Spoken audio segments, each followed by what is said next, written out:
अस्सलाम वालेकुम प्यारे हुजूर, मेरा नाम रीजा ख़ान है। मेरे पापा का नाम अब्दुल मजीद है और मेरी मामा का नाम अज़्ज़ा परवीन है। मेरा सवाल ये है कि क्या मुसीबत अपनी गलती की वजह से ही आती है?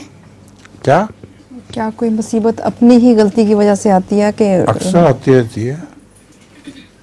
अक्सर मुसीबतें अपनी गलती की वजह से आया करती हैं। अच्छा, वो नमाज भूलने का वाक़या या नमाज देर में पढ़ने का वाक़या एक आता है, वो दर्दनाक वाक़या है। एक बुज़ुर्ग को नमाज के वक्त आँख नहीं खुली, बल्कि शैतान ने बार बार ये कहा कि अभी वक्त है, सो जाओ, वक्त है, सो जाओ। तो वो सो गए उसी हालत में। जब आँख खुली तो देर हो गई थी और नमाज के वक्त जाता रहा।